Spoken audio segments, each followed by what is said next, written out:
நிறைவேற்றுகிறவராகவும் இருக்கிறார்.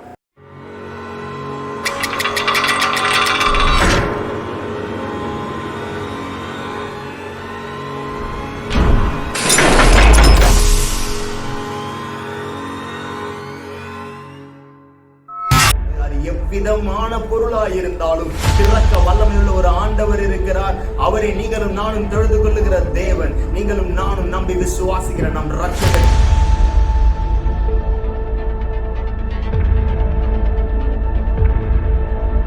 நீங்கள் கேட்டுக்கொண்டிருப்பதினால் ஏதாகிலும் உங்களுக்கு நடக்குமா?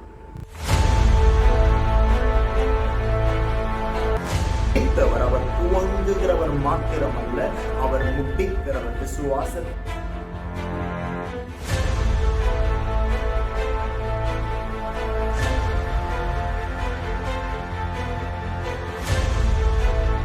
ஒரே நேரத்தில் எல்லா கதவுகளையும் உங்களுக்கு திறக்க அவர் வல்லமை உள்ளவராயிருக்கிறார்.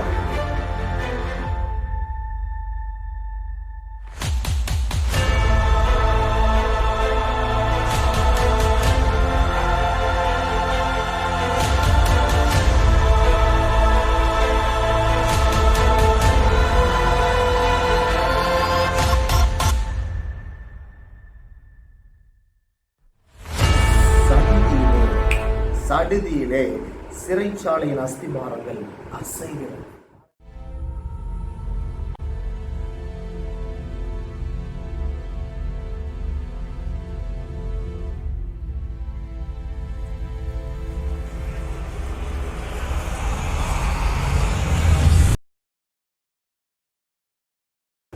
கர்த்தருடைய பரிசுத்த நாமத்திற்கு மகிமை உண்டாவதாக.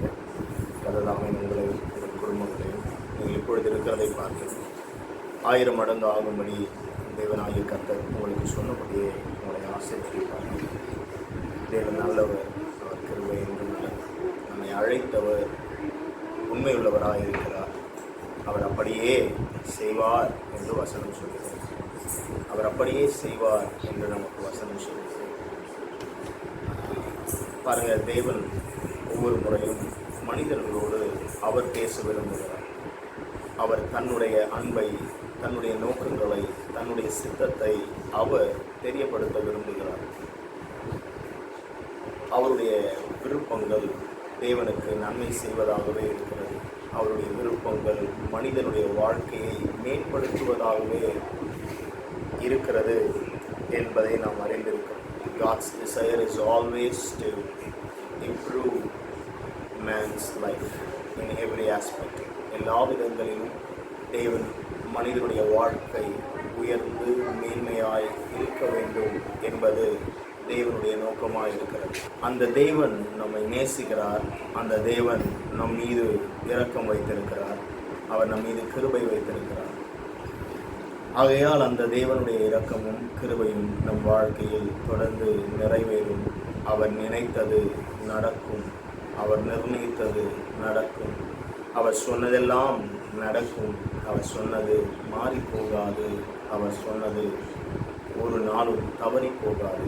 ஏனெனில் வார்த்தையை கொடுக்கிறவர் மாத்திரம் அல்ல ஆண்டவர். பாருங்க, God is not only a God who gives promise. அவர் வார்த்தையை கொடுக்கிறவர் மாத்திரம் அல்ல, அவர் கொடுக்கிற வார்த்தையை நிறைவேற்றுகிறவராகவும் இருக்கிறார். He ensures that he is accomplishing the word. அவர் கொடுத்த வார்த்தையை நிறைவேற்றும்படி அவர் செயல்படுகிறார். வார்த்தையை அவர் கொடுத்துவிட்டு வார்த்தையை வேறு யாரோ ஒருவர் நிறைவேற்றுவார்கள் என்றல்ல, அவர் கொடுக்கிற வார்த்தையை அவரே நிறைவேற்றுவதற்கான சகலவற்றையும் அவர் நடப்பித்து கொண்டிருக்கிறார். அவர் உண்மையுள்ளவர். வெளிச்சம் உண்டாக வேண்டும் என்று சொன்னவர் வெளிச்சம் உண்டாகபடியான கிரியைகள் எல்லாம் அந்த வார்த்தை நடப்பிக்கிறது. whatever he says, that is being accomplished, that is being perfected, that is being finished by him. அவரே அதை செய்கிறவராக இருக்கிறார். ஆகையால் நமக்கு வார்த்தை கொடுத்திருக்கிற ஆண்டவர் நல்லவராக இருக்கிறார். ஆமென். நாம் அறிந்திருக்கிறபடி வேதத்தில் எழுதியிருக்கிற வசனத்தின்படி நான் அனுப்பின வார்த்தைகள் அவைகளை செய்யாமல் திரும்பாது என்று எழுதியிருக்கிறது இல்லையா? So whenever God sends a word, that word will accomplish the reason for which it has been sent. அது என்ன நோக்கத்திற்காக அனுப்பப்பட்டதோ அந்த நோக்கத்தை நிறைவேற்றி முடித்த பிறகுதான் அந்த வார்த்தை அவரிடத்தில் திரும்புமாம். அங்கே நாம் கற்றுக்கொள்கிறோம், வார்த்தை புறப்படும். வார்த்தை தேவனிடத்திலிருந்து புறப்பட்ட வார்த்தை செயல்படுகிற வார்த்தை செயல்பட்டு விட்டு அது தேவனிடத்தில் திரும்பும் அப்படின்னு நம்ம பார்க்கிறோம். அதே தான் இயேசு இந்த பூமியில் வந்த பொழுது செய்தார். இயேசு பிதாவினிடத்திலிருந்து வந்தார், அவர் அனுப்பப்பட்டார் என்று நம்ம அறிந்திருக்கிறோம். அவர் எதற்காக அனுப்பப்பட்டார், பிதா அவரை அனுப்பின நோக்கங்களை குறித்தெல்லாம் நான் ஏற்கனவே சொல்லியிருந்தேன், மீண்டும் சொல்லுகிறேன். பிதா அவரை அனுப்பின நோக்கங்களிலே, அநேக நோக்கங்களிலே சிலதை நான் உங்களுக்கு சொல்லுகிறேன். ஒருவரும் கெட்டு போகக்கூடாது என்பதற்காக அவர் அனுப்பப்பட்டார். எல்லோரும் நித்திய ஜீவனை பெற வேண்டும் என்பதற்காக அவர் அனுப்பப்பட்டார். அவர் வந்து பிதாவிற்கும் நமக்கும் இருந்த அந்த இடைவெளியை, பிரிவினையை அவர் மீண்டும் ஒன்றாக்கினார் என்று நாம் பார்க்கிறோம். ஸோ தேவன் ஆகிய இயேசு இந்த பூமிக்கு அனுப்பப்பட்டதற்கு அநேக நோக்கங்கள் உண்டு. அதில் பிரதானமான நோக்கம் நமக்கும் பிதாவிற்கும் இருந்த இடைவெளி. பிதா நம்மை விட்டு தூரப்படவில்லை, மனிதர்களாகிய நாம் பிதாவை விட்டு தூரப்பட்டு இருந்தோம். தூரப்படுத்தப்பட்டதற்கும் அநேக காரணங்கள் இருந்திருக்கலாம். பிரதானமான காரணம் ஆதாமின் கீழ்ப்படியாமை. So that has distanced humanity from God. Jesus came in between so that we can get back to Father. பிதாவினிடத்தில் நாம் மீண்டும் சேருவதற்கு நமக்கு அந்த இடைவெளி இருக்கக்கூடாது என்பதற்காக இயேசு மீண்டும் வந்து அந்த இடைவெளியை அடைத்தார். நம்ம அதை பார்க்கிறோம்.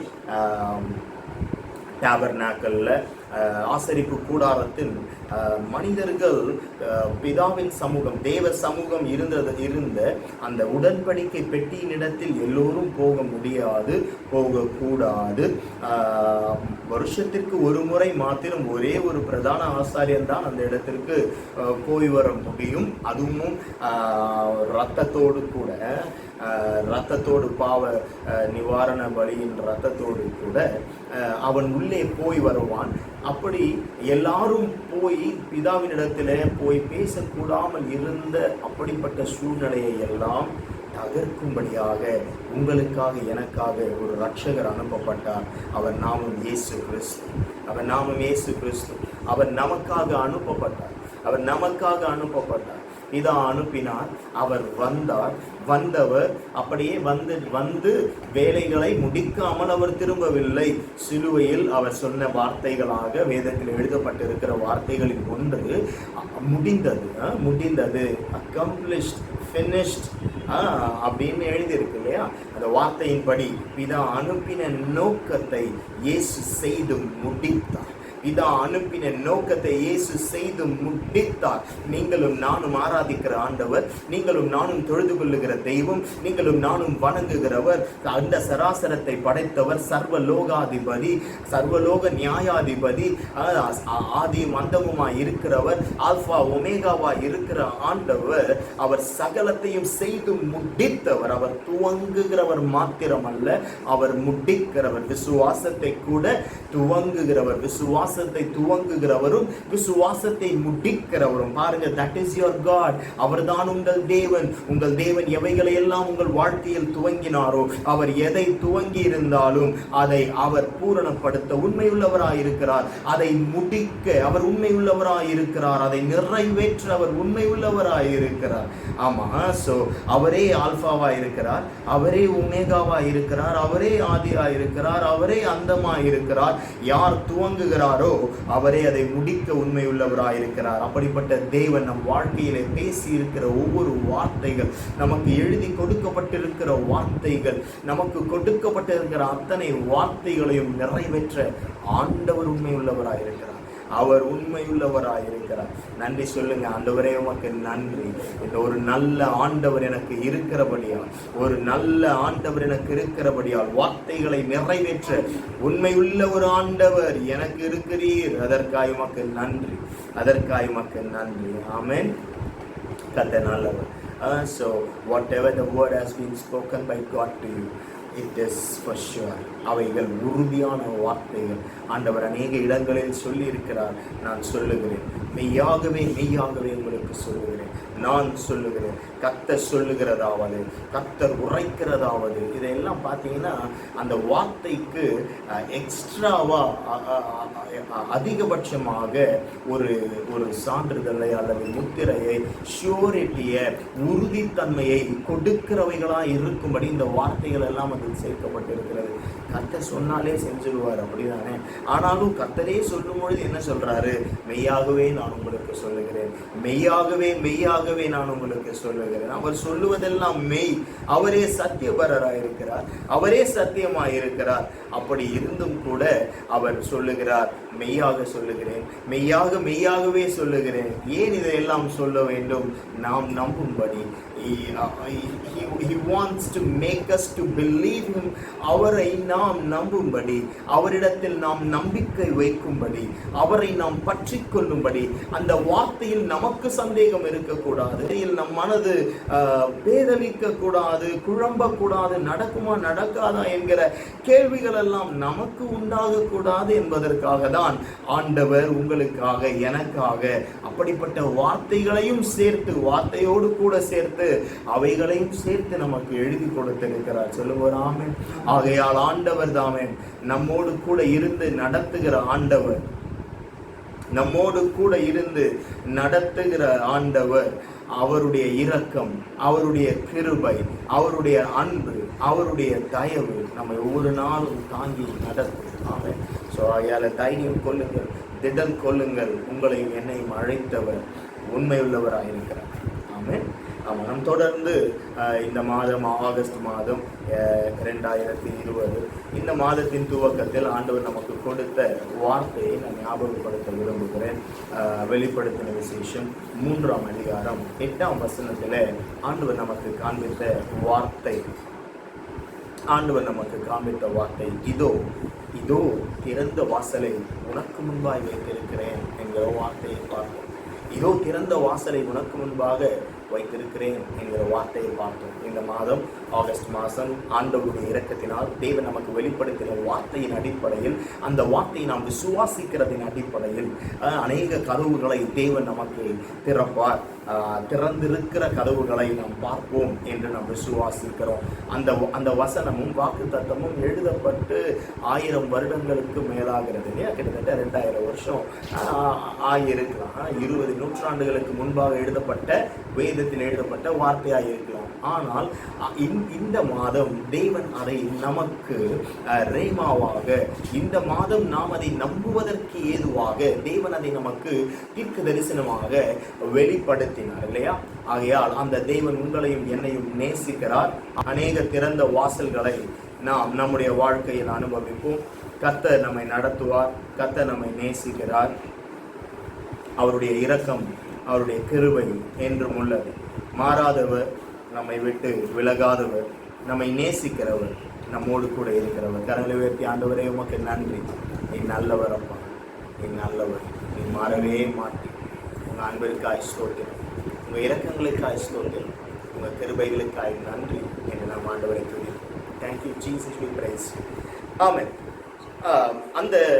அந்த திறந்த வாசல் என்கிற அந்த வார்த்தையின் அடிப்படையில் நாம் முதலாவது நாம் பார்த்தோம். என்ன பார்த்தோம் அப்படின்னா, ஆண்டவர் மோசேயின் பெட்டி திறக்கப்பட்டது, அடைப்பட்டிருந்த ஜீவன், அவனுடைய ஜீவன் அடைப்பட்டிருந்தது. ஒரு நாணல் அதை தடுத்து நிறுத்தினதை போல சிலுவை மரம் நம்முடைய ஜீவன் அந்த ஆற்றிலே அந்த பிள்ளையுடைய ஜீவன் அழித்து போய்விடாதபடி அந்த நாணல் தடுத்து நிறுத்தியதை போல சிலுவை மரம், சிலுவை குறித்த செய்தி உங்களையும் என்னையும் நிறுத்தி நாம் மரணித்து விடாதபடி, மறித்து விடாதபடி தேவனுடைய இரக்கம் நம்மை தடுத்து நிறுத்தி நமக்கு ஜீவன் கொடுத்தது என்று நம்ம அதில் பார்த்தோம். அந்த பெட்டி திறக்கப்பட்டதை போல திறக்கப்பட்ட பொழுது அவள் அங்கே கண்டுபிடிக்கப்பட்டான், பார்க்கப்பட்டான் என்று எழுதியிருக்கிறதை போல நீங்களும் நானும் கிறிஸ்துவுக்குள்ளாக நாம் பார்க்கப்பட்டோம், கிறிஸ்து நம்மை பார்த்தார் என்றெல்லாம் நம்ம அதில் பார்த்தோம். அதைத் தொடர்ந்து இரண்டாவதாக நம்ம மகதலேனா மரியாள், யோவானில் எழுதியிருக்கிறபடி மகதலேனா மரியாள் மரியாள் அதிகாலையிலே எழும்பி கல்லறையின் இடத்திற்கு போனால், கல்லறையின் இடத்திற்கு அவள் போன பொழுது அவளுடைய கேள்வி, அந்த கல்லை யார் புரட்டி தள்ளுவார்கள் என்ற கேள்வியோடு கூட அவள் புறப்பட்டு போனாள். ஆனாலும் அங்கே சென்று பார்த்த பொழுது அவளுக்கு திறக்கப்பட்டிருந்த ஒரு கல்லறையை அங்கே பார்த்தோம். திறக்கப்பட்டிருந்த கல்லறை பாருங்க, உலகத்தில் ஒன்று நடந்தே இருக்கக்கூடாது அப்படின்னு இருக்குமானா அது இயேசுவின் கல்லறை திறந்திருந்திருக்கவே கூடாது. இயேசு எது வேணா எழுந்திருந்திருக்கலாம், ஒன்று மாட்டு இந்த உலகத்தில் எழுந்திருந்திருக்கவே கூடாது. அது ஒரு மாத்திரம் எழுந்திருந்திருக்கவே கூடாது, அது இயேசு.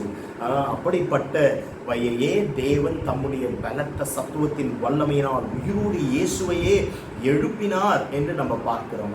அவரையே உயிரோடு எழுப்பினார் என்று நம்ம பார்க்கிறோம். அப்படியானால் அவரையே உயிரோடு எழுப்புவார். அந்த highest impossibility that has been made possible, absolutely every impossibility in your life is possible.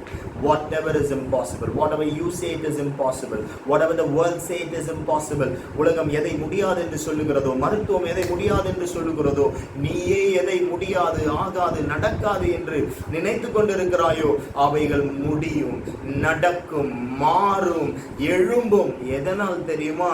தேவனுடைய பலத்த சத்துவத்தின் வல்லமையினால், இயேசுவை உயிரோடு எழுப்பினவருடைய ஆவியினாலே அது ஆகும். பலத்தினால் அல்ல, பராக்கிரமத்தினால் அல்ல, என் ஆவியினாலே ஆகும் என்று சொன்ன கர்த்தருடைய ஆவியினால் எல்லாம் ஆகும். மனுஷரால் இது கூடாதுதான், தேவனால் எல்லாம் கூடும் என்பதற்கு அடையாளம் இன்றைக்கும் திறக்கப்பட்டிருக்கிற அந்த கல்லறையின் கல். கல்லறையின் கல் எதற்காக புரட்டப்பட்டது? இயேசு வெளியே வருவதற்காக அல்ல. கல்லறையின் கல் புரட்டப்பட்டது மனிதர்கள் உள்ளே போய் பார்க்க வேண்டும். எதை பார்க்க வேண்டும்? தேவன் மகிமை உள்ளவர், அவர் வல்லமை உள்ளவர், அவர் சொன்னதை செய்கிறவர், அவரால் கூடும், அவரால் ஆகும், அவரால் நடக்கும் என்பதை நாம் போய் பார்ப்பதற்காக தான் கல்லறை திறக்கப்பட்டது. அப்படி போல எவைகள் எல்லாம் அடைக்கப்பட்டிருக்கிறதோ அவைகள் எல்லாம் திறக்கும் என்று நாம் பார்த்தோம். இந்த ரெண்டு இன்ஸ்டன்ஸ்லையும் நான் உங்களுக்கு ஒரு கம்பேரிசனை சொன்னேன். என்ன கம்பேரிசன்னா, மோசேயின் ஜீவன் பெட்டியில் அடைக்கப்பட்டது எகிப்திய அரசின் ஆணையினால். அது எங்க அடைக்கப்பட்டது? பெட்டியில் அடைக்கப்பட்டது. இயேசு மரித்தது, சிலுவையில் அடிக்கப்பட்டது, அவர் கல்லறையில் அடக்கம் பண்ணப்பட்டது. இது எல்லாமே பார்த்தீங்கன்னா ரோம அரசு என்ன பண்ணதுன்னா இவைகளுக்கெல்லாம் வழிவகுத்தது. அப்போ அந்த கல்லறைக்குள்ள அடைக்கப்பட்ட இயேசுவின் சரீரம் வைக்கப்பட்டதற்கு காரணமாக இருந்தது ரோம அரசு. ஒரு அரசாங்கத்தின் கட்டளை நிமித்தம் அவைகள் எல்லாம் நடந்தது. ஆனாலும் தேவனுடைய வல்லமை அவைகளுக்கு மேலாக இவர்களுடைய ஜீவனை உயிர்த்தெழ செய்வது. ஆமென். இவைகளை நாம் ஏற்கனவே பார்த்தோம். இப்போ நம்ம என்ன பார்க்க போறோம்னா, என்னோட கூட சேர்ந்து அப்போஸ்தலர் 16ஆம் அதிகாரத்தை நீங்கள் திருப்பிக் கொள்ளுங்கள். அப்போஸ்தலர்களுக்கு எழுதின நடபடிகள் 16ஆம் அதிகாரம் 25வது வசனம். நடுராத்திரியிலே பவுலும் சீலாவும் ஜெபம் பண்ணி தேவனை துதித்து பாடினார்கள். காவலில் வைக்கப்பட்டவர்கள் அதை கேட்டுக்கொண்டிருந்தார்கள். 26 சடுதியிலே சிறைச்சாலையின் அஸ்திபாரங்கள் அசையும்படியாக பூமி மிகவும் அதிர்ந்தது. உடனே கதவுகள் எல்லாம் திறவுண்டது, எல்லாருடைய கட்டுக்களும் கழன்று போயிற்று. சொல்லுங்க ஆமென். ஆமென்.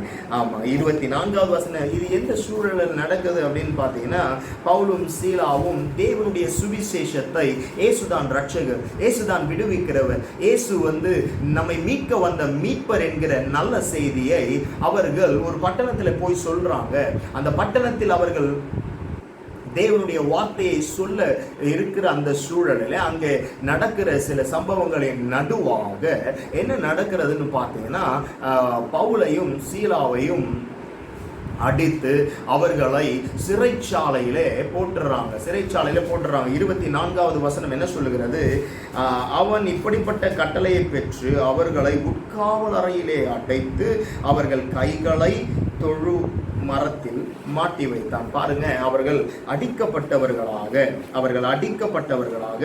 அவர்கள் கால்களும் தொழுவ மரத்தில் மாட்டி வைக்கப்பட்டவர்களாக, அதுவும் உட்காவல் அறையில, ஃபர்ஸ்ட் லெவல் ஆஃப் பிரிசன் இல்லை, உட்காவல் அறையில அவர்கள் இருக்கிறாங்க. அப்படிப்பட்ட இடத்திலே அவங்க தள்ளப்படுகிறாங்க. தேவனுடைய நாமத்தின் நிமித்தம், சுவிசேஷத்தை அவர்கள் சொன்னது நிமித்தம், அவர்கள் தேவனுக்காய் பிரயாசப்பட்டது நிமித்தம் இது நடந்தது. சரி, இருக்குது. நான் என்ன சொல்கிறேன், இதில் நடுவில் அவங்க என்ன செய்கிறாங்க, அவங்களுக்கு என்ன நடந்துச்சு அப்படின்னு சொன்னேன்.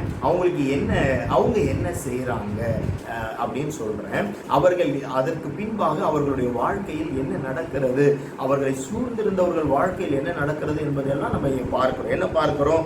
25ஆம் வசனத்தின் நடு ராத்திரியிலே பவுலும் சீலாவும் ஜெபம் பண்ணி. பாருங்க, அது நடு ராத்திரி, வெளிச்சமில்லாத இடம். ஏற்கனவே அது உட்காவலரை. இவர்களும் அடிப்பட்டவர்கள். ஒரு கம்ஃபர்டபுளான சிச்சுவேஷன் கிடையாது. எல்லாமே நேர்த்தியா இருக்கிற இடம் அல்ல. சரீரத்தில் வேதனை உண்டு. அந்த சூழல்ல it is not a pleasant situation. அது காவலறை, அது இட் இஸ் அ ஜெயில். அது இப்போ நாம் நம்முடைய நாட்டிலோ இருக்கிறதை போல இருக்கிற காவலறைகள் கிடையாது. இது மிகவும் வெரி அன்பிளசன்ட் பிளேஸ். அது மிகவும் கொடுமையான இடம். பாருங்க, அப்படிப்பட்ட இடத்திலே உட்காவலறையிலே அவர்கள் இருந்தார்கள். அவர்களுடைய கால்களும் தொழுமரத்திலே அசைக்க கூடாதபடி அவர்களுடைய கால்களும் தொழுமரத்திலே மாட்டி வைக்கப்பட்டிருக்கிறது. அப்படிப்பட்ட ஒரு சூழலிலே 25ஆம் வசனத்திலே நடுராத்திரியிலே பவுலும் சீலாவும் ஜெபம் பண்ணி தேவனை துதித்து பாடினார்கள். சொல்லுங்க ஆமென். ஆண்டவரே உமக்கு நன்றி.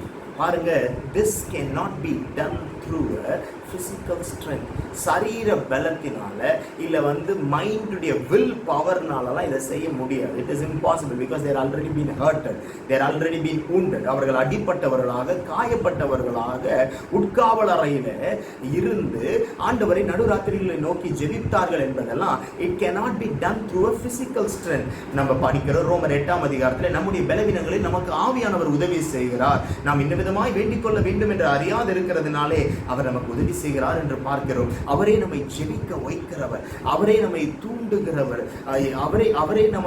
அவரே நம்மை முன் தள்ளுகிறவர். பரிசுத்த ஆவியானவர் இவர்களை ஜெபிக்கும்படி ஏவுகிறார். சில வேளையில் நம்முடைய வாழ்க்கையில் இருள் நிறைந்த சூழல்களை பார்க்கும் பொழுது, நாம் அசையக்கூடாமல் இருக்கிற சூழல்களை பார்க்கும் பொழுது, சரீரத்திலே தேவனுடைய சமூகத்தில் உட்கார்ந்து தேவனை நோக்கி பார்க்க கூடாதபடி இருக்கிற சூழல்கள் ஏற்படும் பொழுதும் ஆவியானவர் அவைகளின் நடுவிலும் நமக்கு உதவி செய்கிறார். அப்பொழுது நம்மை ஜெபிக்க தூண்டுவாரானால், அப்பொழுது நம்மை துதிக்க தூண்டுவாரானால், அப்பொழுது தேவனுடைய வார்த்தையை நாம் அறிந்து கொள்ளும்படி நம்மை தூண்டுவாரானால், அதற்கு என்ன தெரியுமா அர்த்தம்? அந்த ஜெபத்தின் முடிவில் உனக்கு ஒரு விடுதலை வரப்போகிறது, அந்த துதியின் முடிவில் உனக்கு ஒரு விடுதலை வரப்போகிறது.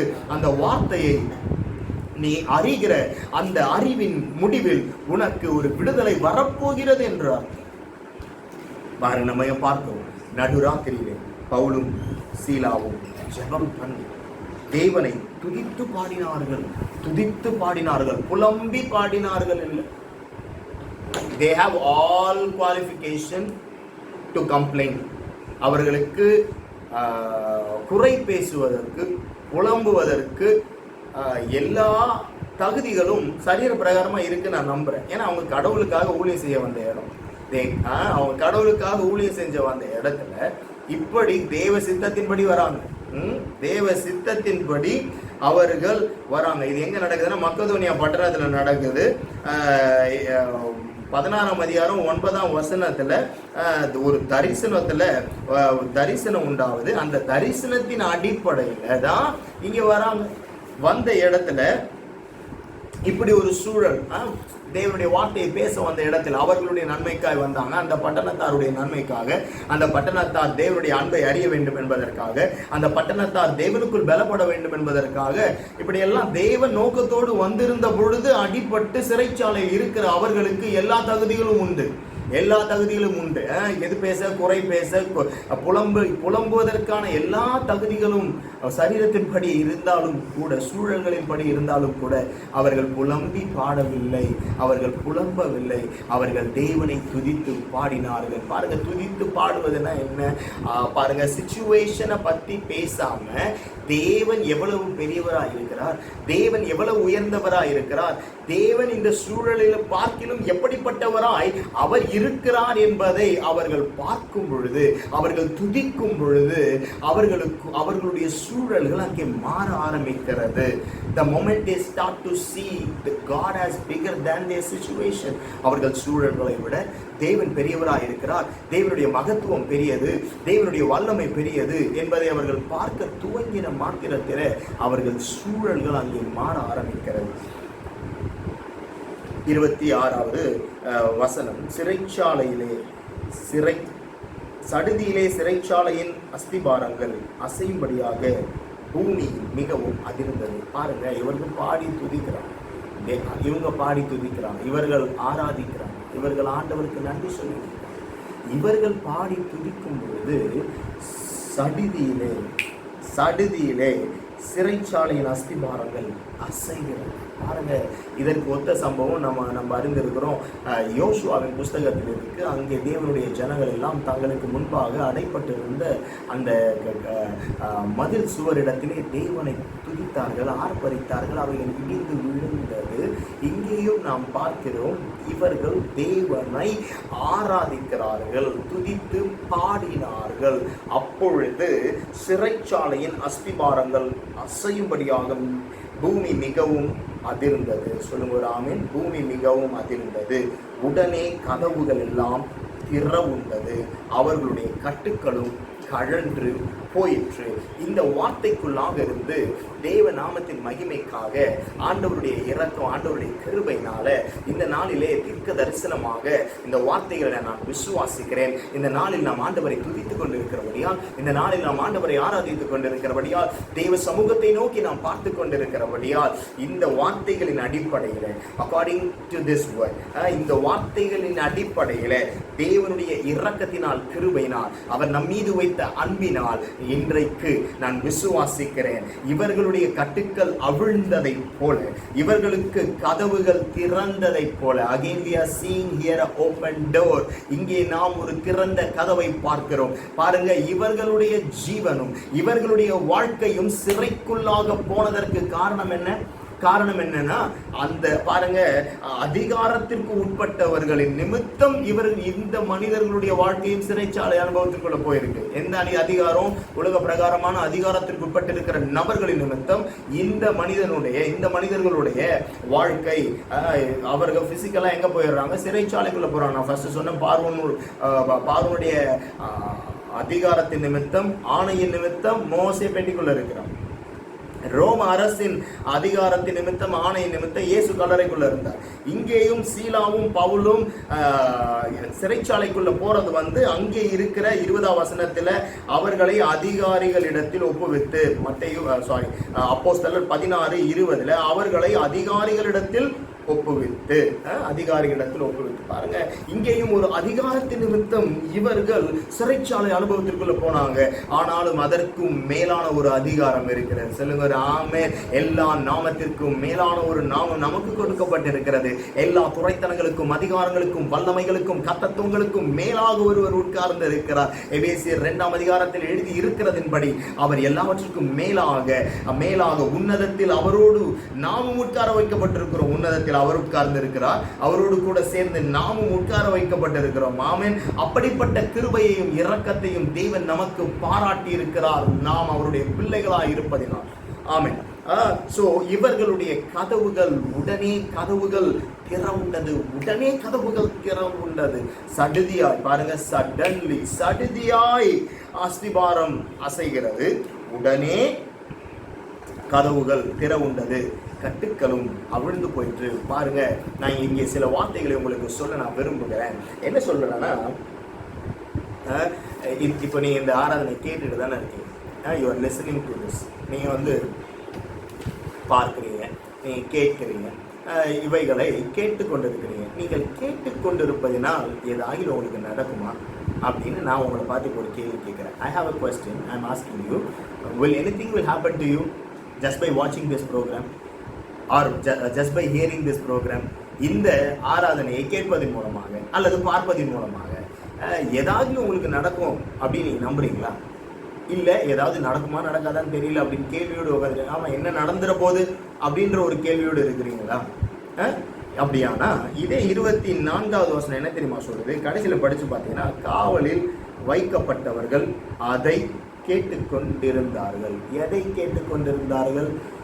அந்த சிறைச்சாலையில் இருந்த எல்லாரும் துதிச்சு பாட்டு பாட்டது 2 பேர் தான். யாரு? பவுலும் சீலாவும் தான் சிறைச்சாலையில் அடைக்கப்பட்டிருக்கிறாங்க. அவர்கள் தான் நடுராத்திரிலே பவுலும் சீலாவும் ஜெபம் பண்ணி தேவனை துதித்தார்கள். அந்த சிறைச்சாலையில் இருந்த அத்தனை பேரும் ஆண்டவரை துதிக்கணும். அவங்க 2 பேர் தான் பாடினாங்க. ஆனா அதை மற்றவர்கள் கேட்டுக்கொண்டிருந்தார்கள். கேட்டுக்கொண்டிருந்தவர்களுக்கு என்ன நடந்துற போது? இந்த கட்டுக்கள் அவிழ்ந்தது, கதவுகள் திறந்தது அப்படின்லாம் சொன்ன அந்த வார்த்தை, it is not only for Paul and Silas. பவுலுக்கும் சீலாவும் மாத்திரம் அவர்களுடைய கட்டுக்கள் மாத்திரம் அவிழவில்லை. 26வது வசனம் என்ன சொல்லுது? கடைசி படிச்சு பார்த்தீங்கன்னா, உடனே கதவுகள் திறவுண்டது, எல்லாருடைய கட்டுக்களும் கழன்று போயிற்று. சொல்லுங்க ஒரு ஆமென். எல்லாருடைய கட்டுக்களும் கழன்று போயிற்று. ஆமா, இவங்க அது அவர்களோடு இணைந்திருந்தார்கள். எப்படி இணைந்திருந்தாங்க? அவங்க பாடிட்டு இருந்தாங்க. இவங்க எப்படி இணைஞ்சிருந்தாங்க? they were just listening. அவர்கள் கேட்டுக்கொண்டிருந்தார்கள்.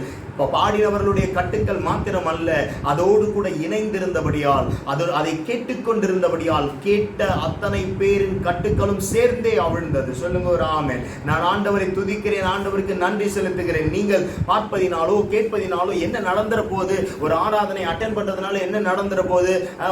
ஒரு விஷுவல்ல இதை பார்க்கறதுனால என்ன நடந்துற போது அப்படின்னு நீங்க நினைச்சீங்கன்னா, நான் சொல்றேன், நீங்கள் தேவனுடைய வார்த்தையை கேட்டுக்கொண்டிருக்கிறபடியால் இந்த வார்த்தைக்குள்ளாக இருக்கிற ஜீவன், ஆண்டவர் சொன்னார், என் வார்த்தை ஆவியாயும் ஜீவனாயும் இருக்கிறது.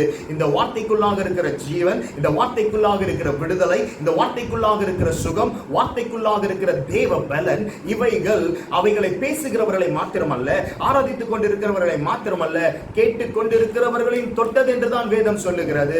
ஆகையால் இந்த வார்த்தையை கேட்கிற நீங்கள் பாக்கியவான்கள். வெளிப்படுத்தின விசேஷத்தில் நம்ம பார்க்கிறோம், இந்த வார்த்தைகளை கேட்கிறவர்களும் பாக்கியவான்கள், அதன்படி செய்கிறவர்கள் பாக்கியவான்கள். ஆமே, நீங்கள் கேட்கிறபடினால், இந்த வார்த்தைகள் நீங்க கேட்கிறபடினால் நீங்கள் பாக்கியவான்கள். தேவன் இந்த நாளிலே இந்த வார்த்தைகளின்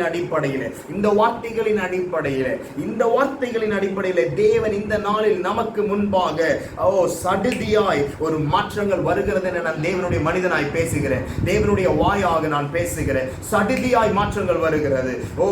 பாருங்க, இருள் அநேக நேரமாய் இருந்தது, கட்டுக்கள் அநேக நேரமாய் இருந்தது. அதோடைய முடிவு அவங்களுக்கு தெரியாது. எவ்வளவு நேரம் இந்த காவல் இருந்திருக்கும் அவங்களுக்கு தெரியாது. எவ்வளவு நேரம் இருளில் இருந்திருக்கும் அவங்களுக்கு தெரியாது.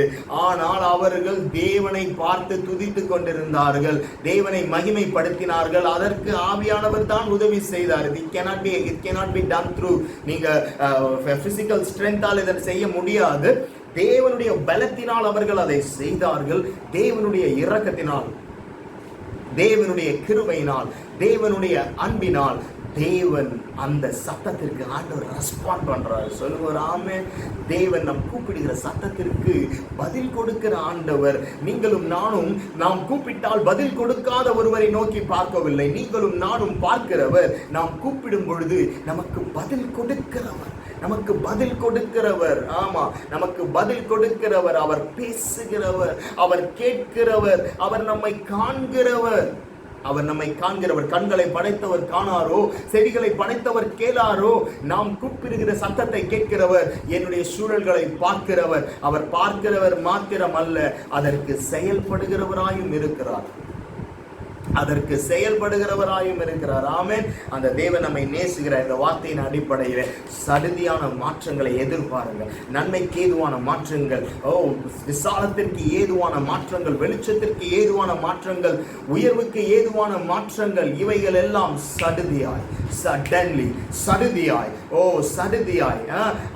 அவர்களுக்கு கிடைத்ததை போல இந்த ஆராதனை வழியாக, இந்த செய்தியின் வழியாக தேவனுடைய வார்த்தையோடு நீங்கள் இணைந்திருக்கிறபடினால் சடுதியாய் உங்களுக்கு தேவனுடைய கிருபையினால் அற்புதங்கள் நடக்க போகிறதற்காக நான் ஆண்டவரை துதிக்கிறேன்.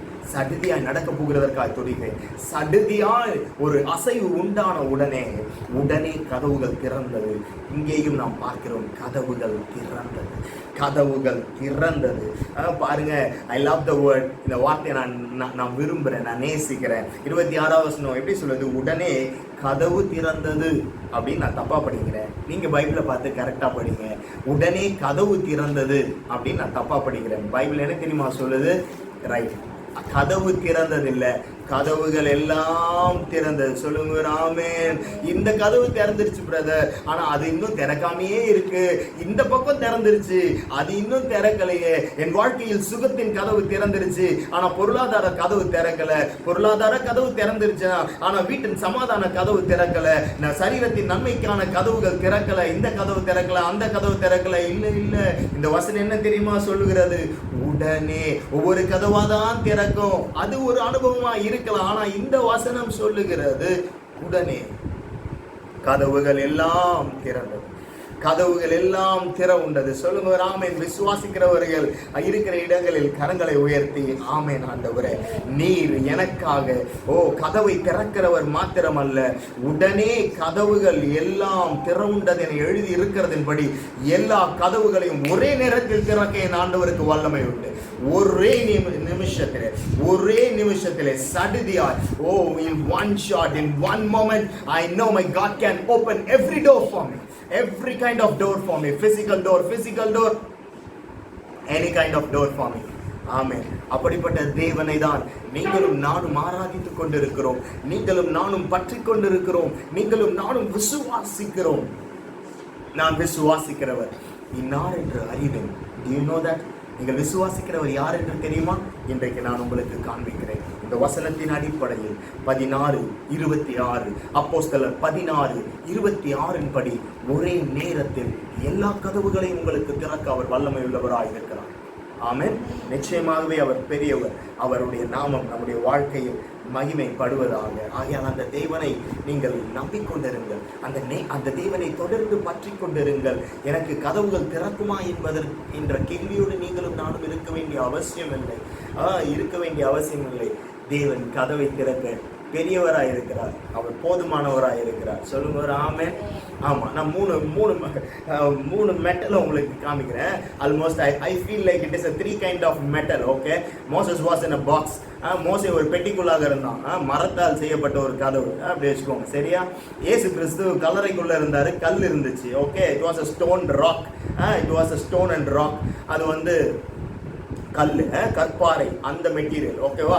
மூணாவது, சிறைச்சாலை கதவுகள் எல்லாம் பொதுவாக மரத்துல இருந்திருக்காது. அது இரும்பினால் செய்யப்பட்ட கதவா இருந்திருக்கும். சரி பாருங்க, அது வந்து மரத்துல செஞ்ச கதவா இருந்தாலும் சரி, அது வந்து கற்பாறையில் இருந்த கதவா இருந்தாலும் சரி, அல்லது இங்கே எழுதப்பட்டிருக்கிறபடி இரும்பில் இருக்கிற கதவா இருந்தாலும் சரி, எந்த மெட்டீரியல்னால செய்யப்பட்ட கதவா இருந்தாலும், let whatever the door be, let it be a wood, let it be a rock, let it be a iron, let it be anything. நான் சொல்றேன்ல, எந்த சப்ஸ்டன்ஸா இருந்தாலும் ப்ராப்ளம் இல்லை.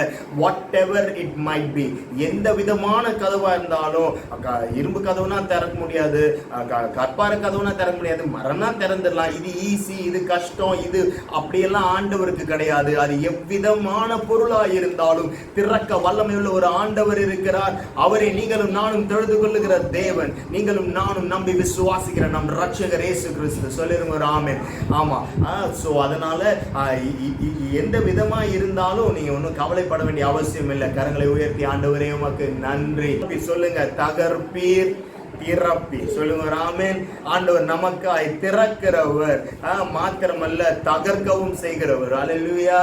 அவர் திறக்கிறவர் மாத்திரமல்ல, அவர் தகர்க்கிறவரும் கூட. அவர் நம்மை நேசிக்கிறார். ஆமென். சோ ஆகையால் அவர்கள் தேவனை துதித்தார்கள். They started to see God as bigger than their problems. God as bigger than their situations. அவர்கள் சூழல்களை விட தேவனே பெரியவர் என்பதை அவர்கள் பார்க்க துவங்க அவர்கள் துதிக்க அவரை உயர்த்த உங்கள் மனதில், உங்கள் சிந்தையில் அவர் பெரியவராக, you are allowing his dominance, you are allowing him, அவருடைய செயலாற்றுதல் பெருகும்படியாக நாம் ஆண்டவரை துதிப்போமா, ஆண்டவரை உயர்த்துவோமா, ஆண்டவரை ஆராதிப்போமா. மாத்திரம் இல்லை பாருங்க, ஒருவேளை உங்கள் குடும்பத்தில் சிலர் கட்டுக்களோடு இருக்கலாம். கட்டுனா என்ன, கட்டப்பட்டு இருக்கிறதுனா என்ன, மூமெண்ட் இல்லை எந்த விதத்தில், ஒருவேளை அது ஃபிசிக்கல் மூமெண்ட் இல்லாமல் இருக்கலாம், இல்லை ஃபினான்ஷியல் மூமெண்ட் இல்லாமல் இருக்கலாம், இல்லை ரிலேஷனல் மூமெண்ட் இல்லாமல் இருக்கலாம். எந்த வித மூமெண்ட் இல்லாமல் இருந்தாலும் அது ஒரு விதமான கட்டு. லிபர்ட்டி இல்லைன்னா, எங்கெல்லாம் விடுதலை இல்லையோ, எங்கெல்லாம் விடுதலையாக செயலாற்ற முடியவில்லையோ அங்கெல்லாம் ஒரு கட்டு இருக்கிறதா தான் நம்ம புரிந்து கொள்கிறோம். சரிங்களா? ஸோ நான் என்ன சொல்கிறேன், எவ்விதமான கட்டாக இருந்தாலும் ஒருவேளை உங்களை அருகில் இருக்கிறவர்கள், உங்களை சூழ்ந்திருக்கிறவர்கள், நண்பர்கள், உறவினர்கள், குடும்பத்தினர் யாராக இருந்தாலும் ஒருவேளை அவர்கள் கட்டுக்களில் இருப்பார்களானா கூட பாருங்க, பவுலும் சீலாவும் திருத்த பொழுது அவர்கள் மாத்திரமல்ல, அவர்களோடு கூட சேர்ந்திருந்தவர்களின் கட்டுக்களும் சேர்ந்தே அவிழ்ந்தது. சொல்லுவாமே, இவங்களுக்கு மட்டும் இல்ல. நான் இன்னொன்னு சொல்லட்டுமா, உங்களுக்கு அவிழ்க்கப்பட்டிருக்கு, நீங்க விசுவாசிப்பீர்களானால், இல்லை அதை அறிந்திருப்பீர்களா, நான் சொல்றேன், உங்களுக்கு அது கட்ட அவிழும் பொழுதே அவர்களுக்கும் சேர்ந்தே கட்ட அவிழுகிறது, அவர்களுக்கும் சேர்ந்தே கட்ட அவிழுகிறது. அக்கார்டிங் டு திஸ் verse, இந்த வார்த்தையின்படி நான் தேவனை நம்புகிறேன். தேவனை துதிக்கிற ஜனமே, தேவனை ஆராதிக்கிற பிள்ளைகளே, கர்த்தரை நம்பி இருக்கிற ஜனமே, நீ அவரை துதித்துக் கொண்டிருக்கிறபடியா, நீ அவரை நம்பிக்கொண்டிருக்கிறபடியா, இருளின் நடுவிலே, கட்டுக்களின் நடுவிலும் கட்டப்பட்டுதான் இருக்கிற, சரீரத்துல வலி இருக்கு, ஆனாலும் நான் கர்த்தரை துதிக்கிறேன், ஏனெனில் நான் அறிந்திருக்கிறேன், நான் ஆராதிக்கிறவர் என்னை விடுவிக்கிறவர், நான் துதிக்கிறவர் என்னை விடுவிக்கிறவர், நான் நம்புகிறவர் என்னை விடுவிக்கிறவர் என்பதை நான் அறிந்திருக்கிறபடியா, இந்த midst of my difficulty, எனக்கு வலிக்கும் வலியா இருக்கும் பொழுதும், நான் கட்டப்பட்டிருக்கிறதை போல உணரும் பொழுதும் நான் அவரை துதிக்கிறேன். அவர் நல்லவர் என்று பாடுகிறேன். கரங்களை உயர்த்தி, அவர் நல்லவர், அவர் வல்லவர், அவர் கிருபை என்றும் உள்ளது. அவர் நல்லவர், அவர் வல்லவர், அவர் கிருபை என்றும் உள்ளது. ஆமென். நீங்கள் துதிக்கிற ஆண்டவர், விடுவிக்கிறவர், கட்டுக்கள் அவரை துதிக்கும் பொழுதே கட்டாள். சொல்லுவார் ஆமென். கதவு திறக்குது. ஆமென். கூட இருந்தவங்க கதவெல்லாம் சேர்ந்தே திறக்குது. இருளின் நடுவிலும், துன்பத்தின் நடுவிலும், வருத்தத்தின் நடுவிலும் நீ துதிக்கிற ஆண்டவருடைய வல்லமை உங்கள் வாழ்க்கையில் வெளிப்படுவது நிச்சயமாக இருக்கிறது. ஆமென். கர்த்தர் ஆமென் உங்களை ஆசீர்வதிப்பாராக. கர்த்தருடைய இரக்கம் உங்களோடு இருப்பதாக. கர்த்தருடைய கிருபை உங்களோடு இருந்து அது உங்களை தொடர்ந்து நடத்துவதாக. நீங்கள் உங்களுக்கு வாக்கு பண்ணினவர் வார்த்தை மாறவே மாட்டார். அவர் அப்படியே செய்வார். அன்பு தகப்பனே, இயேசுவின் நாமத்தினாலே உமக்கு நன்றி செலுத்துகிறோம். இந்த நாளில் நீர் ஆண்டவரே எங்களுக்கு கற்றுக் கொடுத்த வார்த்தையின்படி நாங்கள் அறிந்திருக்கிறோம். ஆண்டவரே, எழுதப்பட்டிருக்கிற வார்த்தையின்படி ஆண்டவரே எங்களுக்கு முன்பாக கதவு திறக்கும். It is not only a door will open for us, it is also, we believe according to this verse, doors will be open. All the doors, எல்லா கதவுகளும் திறந்தது என எழுதியிருக்கிறதின்படி எல்லா கதவுகளையும் திறக்க வல்லமையுள்ள தேவன் நீர் திறக்கிறதற்காக நமக்கு ஸ்தோத்திரம். உம் நாமம் மகிமைப்படுவதாக, சித்தம் நிறைவேறுவதாக. இயேசு கிறிஸ்துவின் நாமத்தினால் நாங்கள் ஜெபிக்கிறோம். ஜெபம் கேட்கிற ஜீவனுள்ள நல்ல பிதாவே, ஆமென். கர்த்தர் உங்களை ஆசீர்வதிப்பாராக. தொடர்ந்து தேவன் தம்முடைய நாமத்தை உங்கள் வாழ்க்கையில் மகிமைப்படுத்துவாராக. ஆமென். ஆமென்.